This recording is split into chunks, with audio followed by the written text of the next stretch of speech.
الحمد للہ رب العالمین، صلاۃ والسلام علی رسولہ النبی الکریم وعلی آلہ واصحابہ اجمعین۔ الحمد للہ الحمد للہ الذی ہدانا لہذا وما كنا لنہتدی لولا ان ہدانا اللہ۔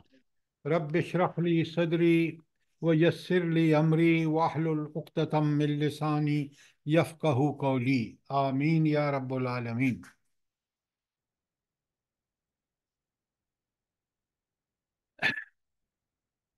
اپنی ساری پبلیکیشن وہاں اپنے پاس رکھیں تاکہ جب بھی ضرورت ہو تو وہیں سے آپ اٹھا لیں، ساری نکال کے۔ آج ہم نے سورہ القاریہ پڑھنی ہے اور یہ قرآن میں 101 نمبر پر ہے۔ سب سے پہلے تو یہ بتائیں، جو کل ہم نے استقبال رمضان کا جو چیزیں سمجھی ہیں وہ آپ کو کلیئر ہیں، اور اس کو جتنا آگے پہنچا سکیں پہنچائیں تاکہ لوگ تیاری کریں اور رمضان کا فائدہ اسی طرح اٹھائیں جس طرح نبی کریم صلی اللہ علیہ وآلہ وسلم نے اپنے ارشادات میں فرمایا ہے، جس طرح قرآن نے بیان کیا ہے۔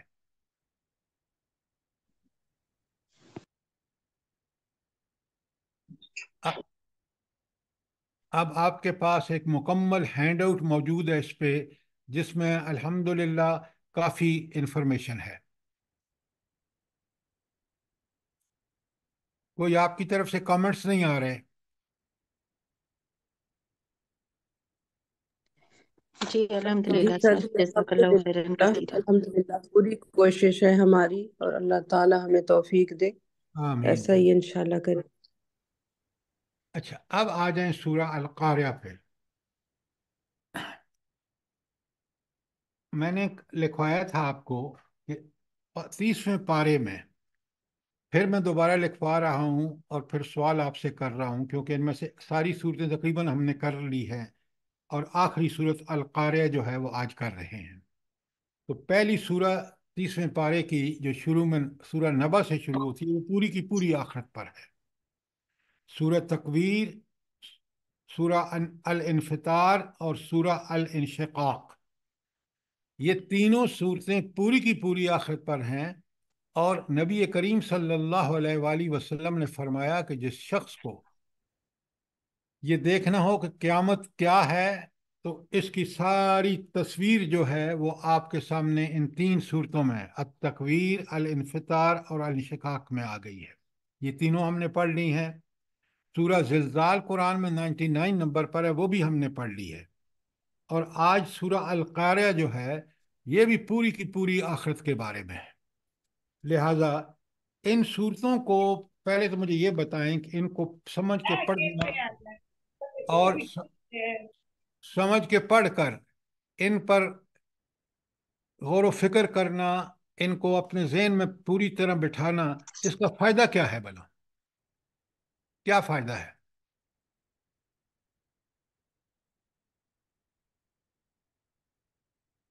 دیکھیں نا، اللہ رب العالمین نے قرآن مجید میں پوری کی پوری صورتیں یہ آخرت کے بارے میں جو میں نے آپ کو لکھوائی ہیں،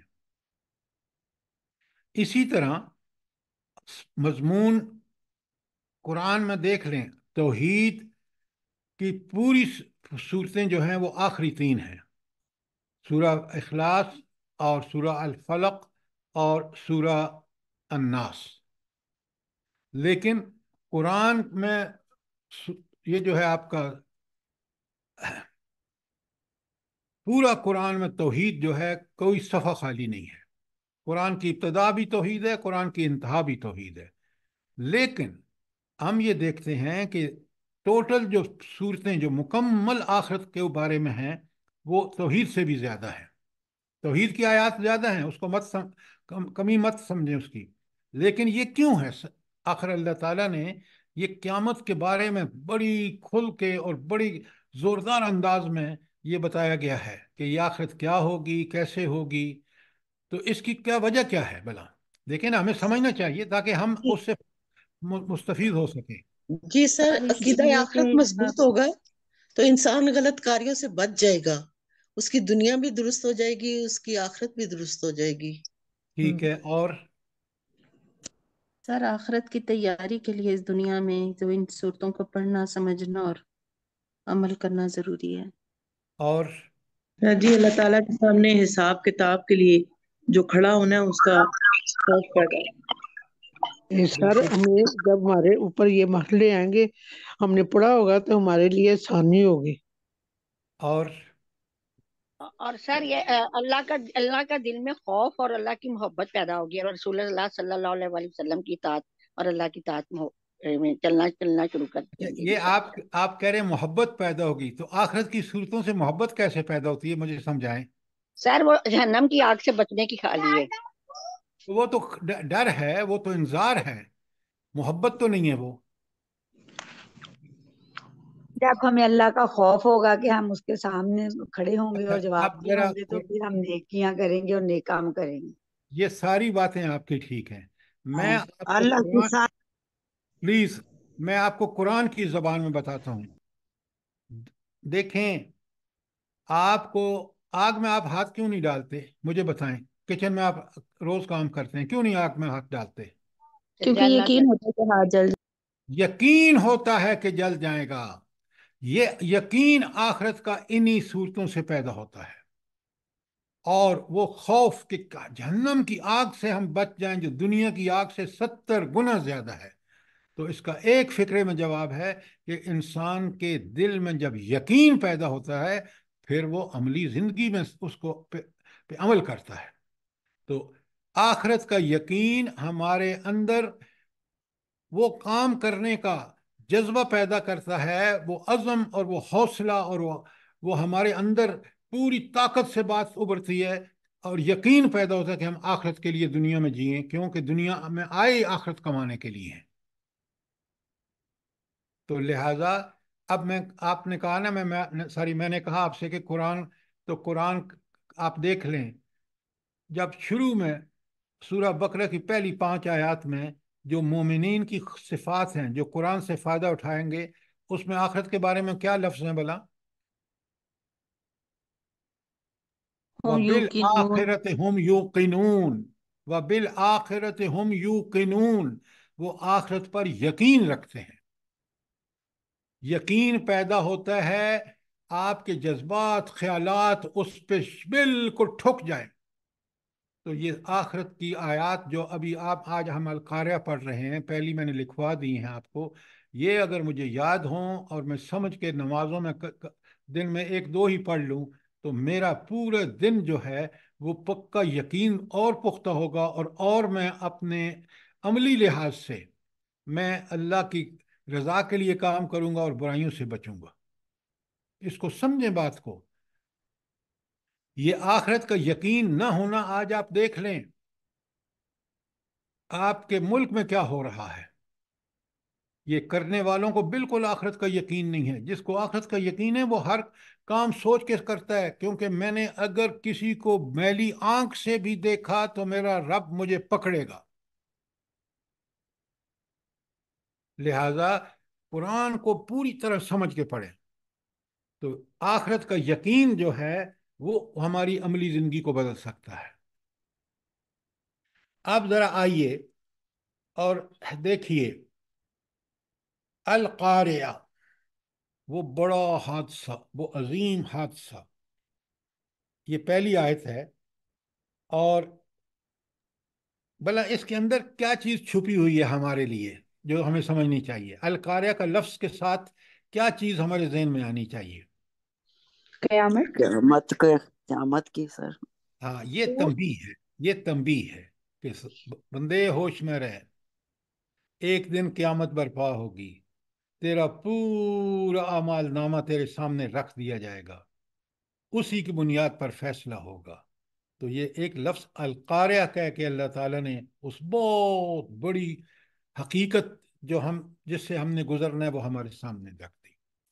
پھر ذرا اس کو اور ہمارے ذہنوں کو اجاگر کرنے کے لیے مل قاریہ، وہ عظیم حادثہ القاریہ کیا ہے، اور وما ادراک مل قاریہ، پھر اور تنبیہ مزید کہ تو کیا جانے کہ وہ القاریہ کیا ہے.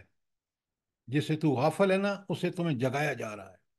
تو دنیا میں ہر عمل سوچ کے کر، سمجھ کے کر، کیونکہ جب القاریہ قائم ہوگی تو تمہیں ان چیزوں کا سب کا حساب دینا ہوگا. اچھا، اب مجھے آپ بتائیں، جس طرح یہ القاریہ آیا ہے آخرت کا نام، یہ عظیم حادثہ، اور کون کون سے نام آئے ہیں قرآن میں اسی طرز پہ؟ جی، الحاقہ، الصاخہ، ایکسیلنٹ.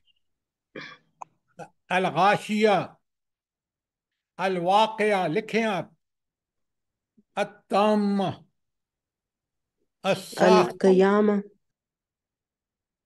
الحاقہ، القیامہ. یہ سب چیزیں ہمارے سامنے رہنی چاہیے.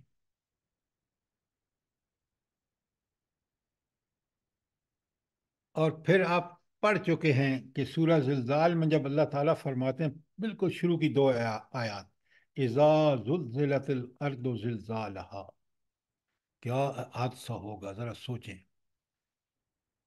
پوری زمین ہلا ماری جائے گی. ایک چھوٹا سا زلزلہ آتا ہے اور ہم گھروں سے باہر نکل کے بھاگنا شروع کر دیتے ہیں، بدحواس ہو جاتے ہیں. ذرا اس حادثے کو، اس عظیم حادثے کو ذرا ذہن میں لائیے کہ جب پوری کی پوری زمین اللہ تعالیٰ ہلا ماریں گے.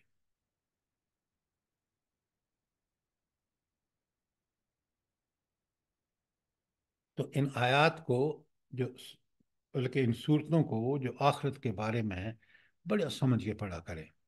اس سے پوری طرح ہم ذہنی طور پر مطمئن ہو جائیں گے کہ یہ ہے وہ چیز جس کے لیے ہمیں دنیا میں بھیجا گیا ہے. پہلی 3 آیات کے بارے میں کوئی سوال ہو؟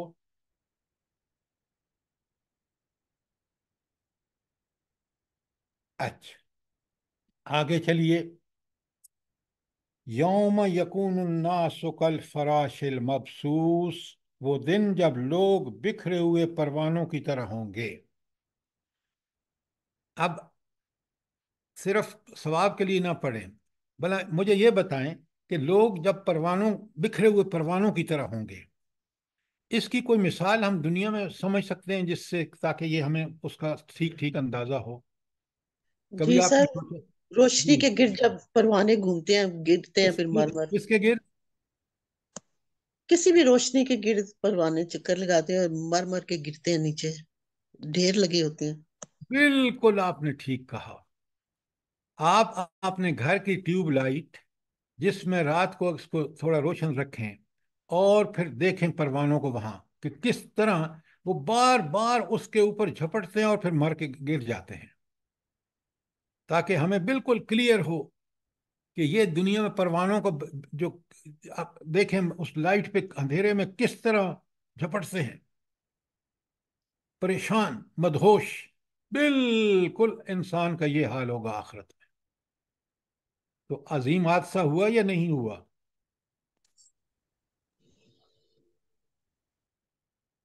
قرآن مجید میں اس کی جو تصویر کشی کی گئی ہے نا، وہ کمال کی ہے.